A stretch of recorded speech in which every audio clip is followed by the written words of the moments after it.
Uncle Zhang planned to start a company. On the eve of opening, Uncle Zhang went to the Taxation Bureau to complete the relevant formalities. However, he was informed by the staff that this was not in their charge. It turned out that the State Taxation Administration where Uncle Zhang was located would not take the business tax that Uncle Zhang's company had paid. Instead, the local Taxation Bureau should receive it.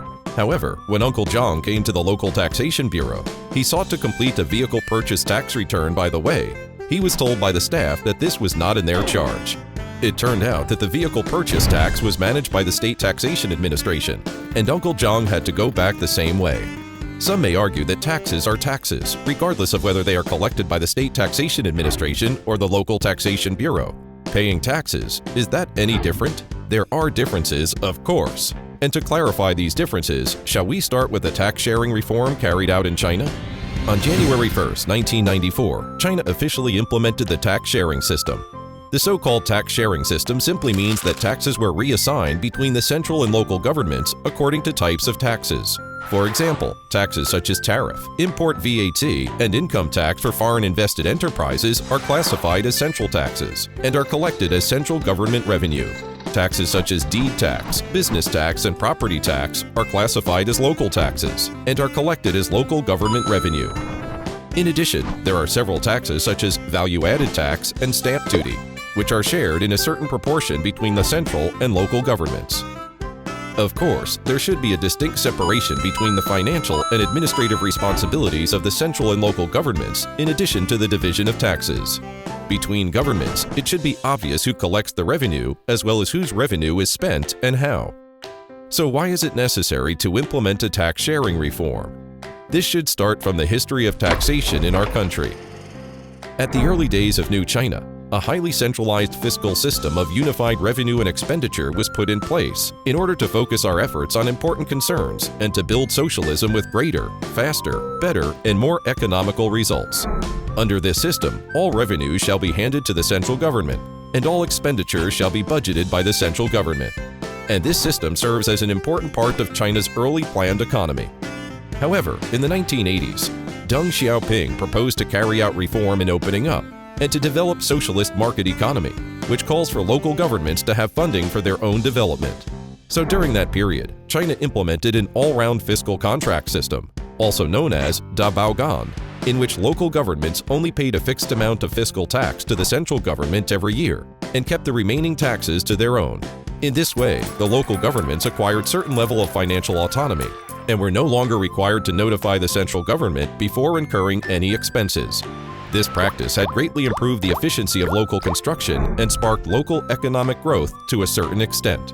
However, it resulted in a serious fiscal crisis in the early 1990s since local governments developed at varying rates, and the amount of taxes paid to the central government could not keep up with the rate of economic growth. As a result, different areas experienced varied yearly surpluses, and some local governments continued to have significant fiscal revenue even after paying the yearly taxes.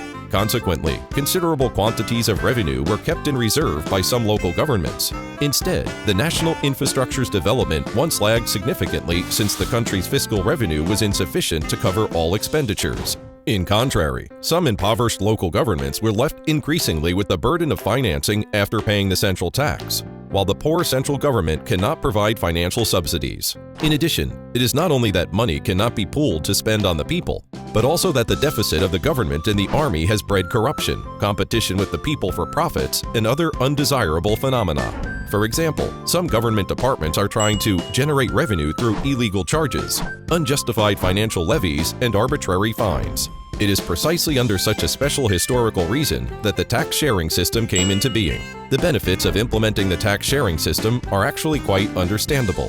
For instance, due to the geographic advantage, the amount of import and export tariffs in one province is extremely high and fluctuates substantially from year to year, making it challenging to accurately estimate the total tax revenue of the province in the second year by the previous all-round contract system.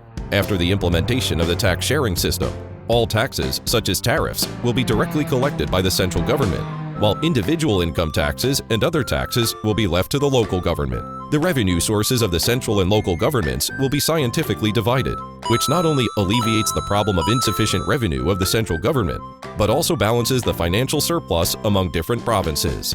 At the same time, it also eliminates the tedious work of estimating the amount of the all-round contract system. Since the tax-sharing reform, China's central revenue has been increasing year by year, providing government sufficient revenues and demonstrating the effectiveness of the tax-sharing reform.